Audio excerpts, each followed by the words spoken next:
What if Hong Kong and Fiji had a baby? No, seriously, imagine the ultimate mashup of skyscrapers and sandy beaches. I'm Z, and today we're diving headfirst into the craziest hypothetical hybrid city on Earth, Hong Kong G, or maybe Fiji Kong. We'll work on the name. Think about it, 1 minute you're navigating the packed streets of Mongkok, the next you're chilling in a hammock over crystal clear water. It's organized chaos meets ultimate relaxation. Is it a paradise or a paradox? A dream vacation or a stress-induced nightmare? We're about to find out. In this video, I'm breaking down the top 5 things you can absolutely expect if these two legendary places decided to merge into one glorious, confusing, and hilarious destination. We're talking food, sports, money. Everything gets a tropical urban twist. You think you know Hong Kong? You think you know Fiji? You have no idea what happens when they collide. And trust me, it's wilder than my dad trying to bargain at a luxury resort. So grab your flip-flops and your octopus card, because this is going to be a bumpy, sandy, and ridiculously funny ride. Stick around, because number 1 will blow your flip-flops off. And, hey, while you're here, do me a solid. Don't forget to smash that like button and follow for more wild mashups. It helps the channel more than my dad trying to use a coupon that expired in 1998. Let's get into it.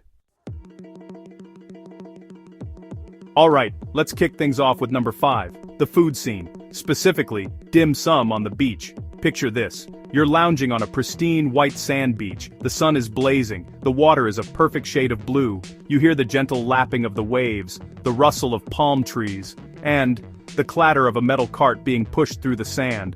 A friendly auntie in a sun hat yells, "Har gao, siu mai," fresh from the steamer. Yes, my friends, the traditional dim sum experience has gone coastal. Forget your typical beachside hot dogs and melting ice cream. In Hong Kong G, you're getting bamboo steamers delivered right to your beach towel. You're chilling, working on your tan, and suddenly you've got a decision to make. Do you go for the shrimp dumplings or the BBQ pork buns? The cart ladies are just as aggressive as they are in Mongkok, except now they're wearing floral shirts and have to navigate around sunbathers and sandcastles. It's a logistical nightmare for them, but a culinary dream for you. You're sipping bubble tea straight from a coconut, the tapioca pearls mixing with the faint taste of salt water. You're trying to eat a delicate soupy xiao long bao without spilling the hot broth all over your swimsuit, which is a new level of extreme sport. You're trying to use chopsticks with sandy fingers, which, let me tell you, is a challenge that would make even my ancestors question my life choices. It's a whole new kind of skill, and the smells, the salty sea air is now competing with the savory aroma of steamed buns, fried turnip cakes, and fragrant lotus leaf rice. It's a sensory overload in the best way possible. You thought seagulls stealing your fries was a problem? Try a flock of them dive-bombing your char siu bao. You have to guard your food like it's the last spot on the MTR during rush hour. The conversation on the beach changes too. It's no longer, did you put on sunscreen? But hey, can you pass the chili oil? And watch out, that steamer is hot. Kids aren't just building sand castles, they're building miniature sand versions of the ICC tower, and then decorating them with leftover dumpling wrappers. It's cultural integration at its most delicious and messy. The best part? No more waiting in long lines outside a crowded restaurant. The restaurant comes to you. The downside? You might get a little sand in your congee, but hey, that's just extra texture, right? It adds a certain crunch. You might call it fusion seasoning. It's the kind of thing you just have to embrace. So, you're there, sunburned, but satisfied, with a belly full of dim sum. You look out at the ocean, a half-eaten egg tart in your hand, and you think, this is weird, and it is. It's wonderfully, hilariously weird. Sunburn, forget that. In Hong Kong G, you're more likely to get a steam burn from leaning too close to the dumpling cart, and just imagine the business opportunities. My dad would be out there immediately setting up his own cart. He'd probably invent some kind of ocean-proof steamer basket and try to patent it. He'd be yelling about how his siu mai is 10 cents cheaper than the next guy's, even if that guy is half a mile down the beach. It's capitalism, baby, but with more sand. Coming in at number 4, we're mashing up the sports cultures. Fiji is world famous for its incredible rugby sevens teams. They are gods on the field. Hong Kong, on the other hand, is famous for its vibrant, chaotic, and totally awesome dragon dances, especially during festivals. So what happens when you put them together? You get the most spectacular and confusing halftime show in the history of sports. Imagine the whistle blows for halftime at the annual Hong Kong G7's tournament. The crowd is roaring, hyped up on the fast-paced action. The players, these massive athletic Fijian warriors, head to the sidelines. And then, the drums start. A massive sequined 50-foot-long dragon snakes its way onto the field, chasing a pearl held by a guy in silk pajamas. The crowd goes absolutely wild, but it doesn't stop there. The dragon isn't just dancing. Oh no, it weaves its way over to the rugby players, who are trying to listen to their coach. Suddenly, the dragon headbutts the water cooler. Then, it starts mimicking their warm-up drills, its long flowing body hilariously trying to keep up with high knees and stretches. The players are trying to stay serious, but even they're cracking up. Then comes the ultimate fusion. The dragon dance troupe, in a show of respect and pure chaotic energy, lines up opposite the rugby team. The drum beat changes. It becomes more intense, more primal. And then, the dragon does the haka. Yes, a shimmering, multicolored dragon, powered by 10 dudes underneath, performing the ceremonial war dance of the Maori people, often performed by Fijian teams. The stomping, the chest thumping, the tongue poking, all performed by a mythical beast. The audience is on their feet, not knowing whether to cheer, laugh, or just be utterly bewildered. The referee is standing in the middle of the field, looking back and forth between the dragon and the rulebook, trying to figure out if there's a penalty for excessive mythical creature intimidation. I'm pretty sure that's not a call he's ever had to make before. And the players get into it. One of the giant props might try to tackle the dragon's tail, only to get tangled in silk and sequins. The guy holding the pearl might juke past a 250-pound forward, showing off some surprising agility. It's no longer just a halftime show, it's an interactive, cross-cultural performance art piece that has absolutely nothing and everything to do with rugby. Think about the commentary. Well, Jim, that was a tough first half for the home team. Let's see if this ceremonial dragon haka can give them the spiritual and mythical boost they need to turn things around. Oh, and the dragon just body slammed the team mascot. That's gotta be a yellow card. Surely. It's pure, unadulterated entertainment. My dad would probably see this and immediately try to get in on the action.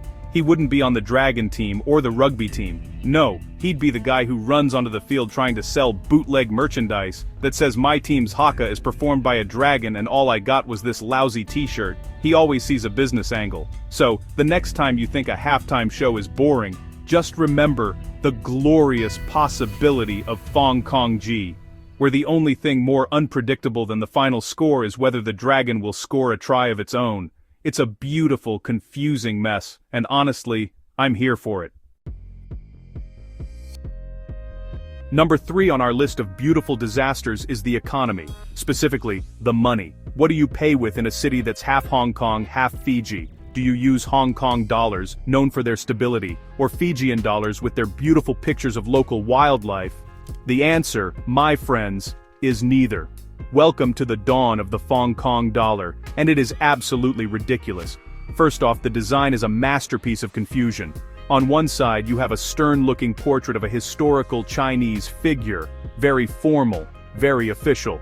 But flip it over and you've got a picture of a smiling sea turtle wearing a tiny little bamboo hat. It's holographic, so when you tilt the note, the turtle winks at you. It's impossible to take seriously, which is probably the point. But the real innovation is its physical properties. The Hong Kong dollar is completely waterproof. My dad would love this. He always complains about his money getting wrinkly.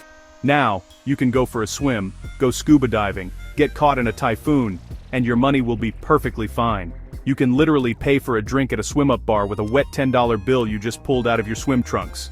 It's both convenient and slightly gross. This leads to the next big thing, underwater casinos. Since the money is waterproof, why not the whole gambling experience? You put on a diving helmet, sink to the bottom of the lagoon, and play mahjong with the fish.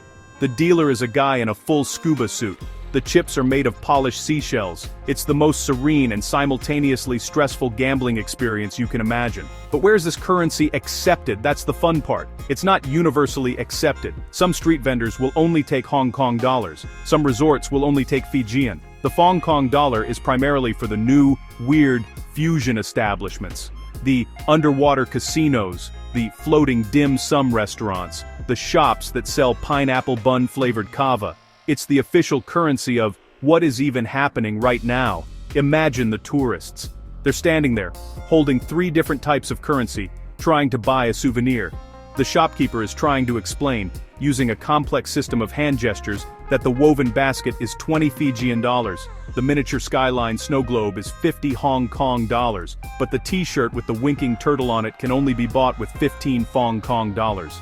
It's a full-time job just figuring out how to pay for things. My dad would probably try to start his own black market currency exchange. He'd set up a little folding table on the beach with a sign that says, "Best rates, all the dollars, no questions asked." He'd have a calculator and an abacus and would be trying to convince tourists that his exchange rate is better than the bank's, even though he's clearly just making it up as he goes along. The ATMs are a nightmare. You put your card in and it asks you which currency you'd like to withdraw. You select Hong Kong dollar and the machine just plays a short, jaunty island tune before dispensing a crisp, waterproof note featuring a winking turtle. It feels less like a financial transaction and more like you've won a prize at an arcade. It's a currency that doesn't just buy goods, it buys confusion. And in Hong Kong, confusion is the hottest commodity.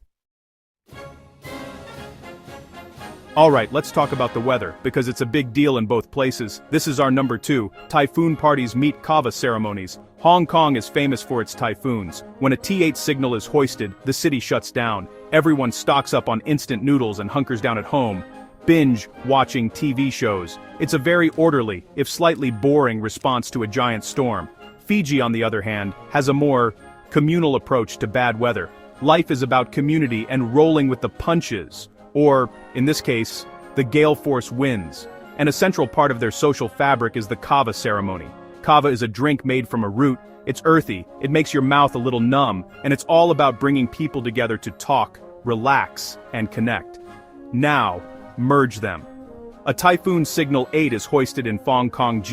The skyscrapers are swaying, the rain is coming down sideways, but instead of the city going quiet, it gets loud. The community halls open up. Your neighbors knock on your door, not to borrow soy sauce, but to invite you to the building's designated typhoon kava sesh. It's a city-wide party.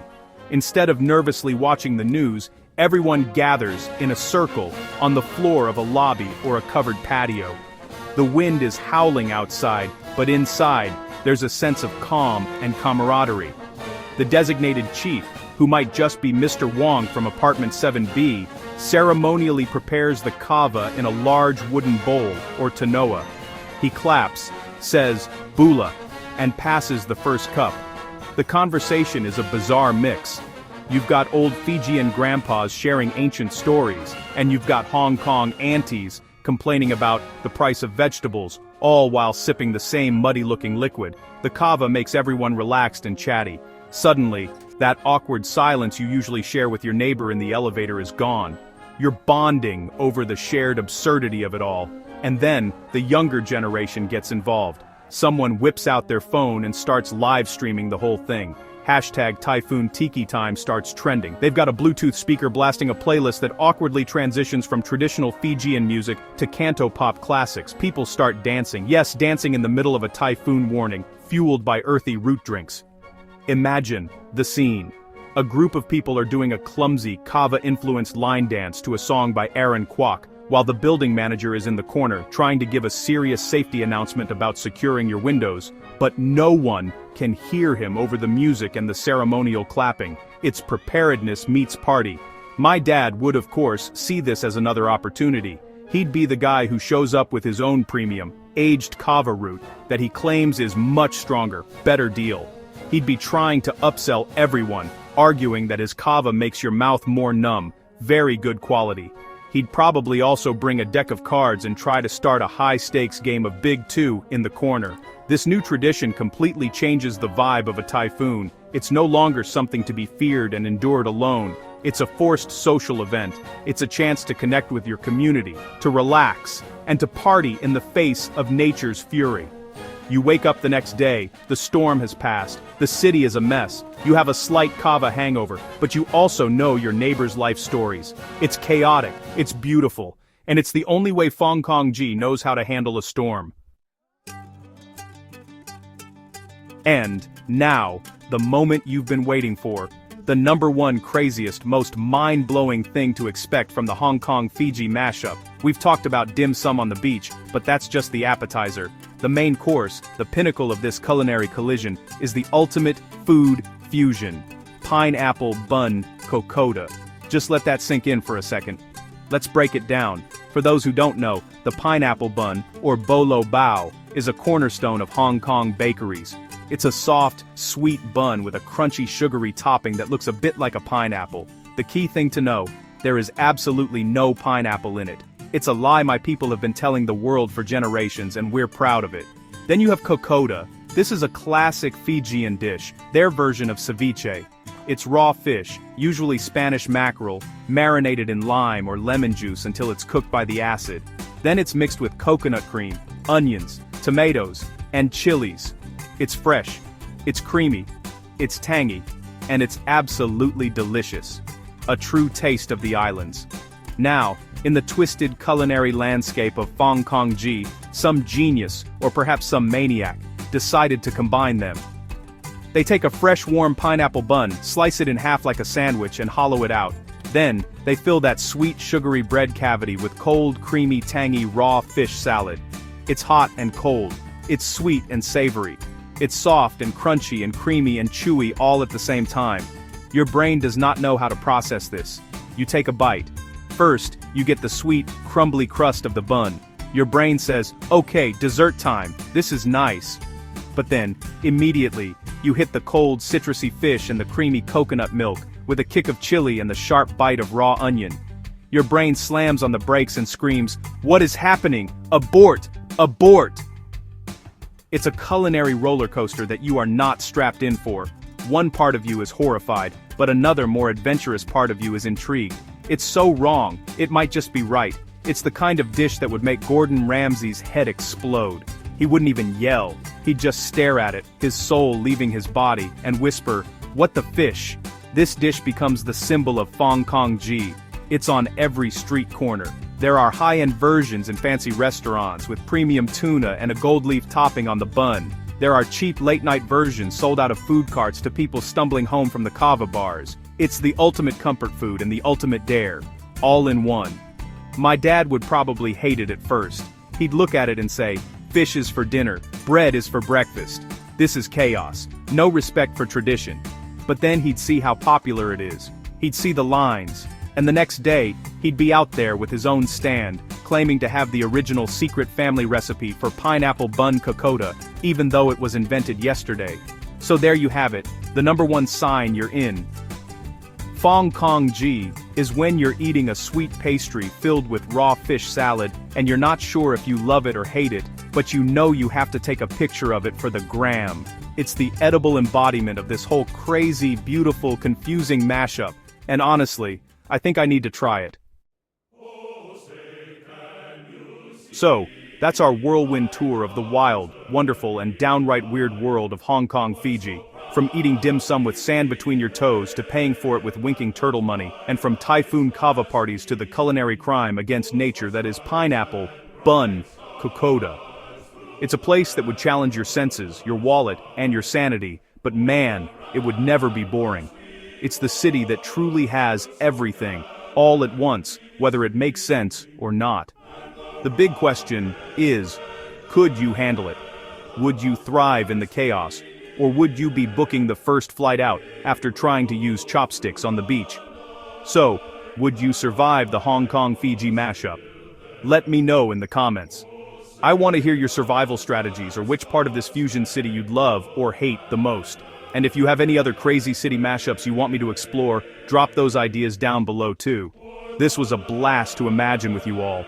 If you love this crazy combo, hit like, follow, and share for more wild what-ifs. Seriously, clicking those buttons helps me keep making these videos and exploring these insane hypothetical worlds. Thanks for hanging out. Stay curious, and I'll catch you in the next one. Don't forget your waterproof money.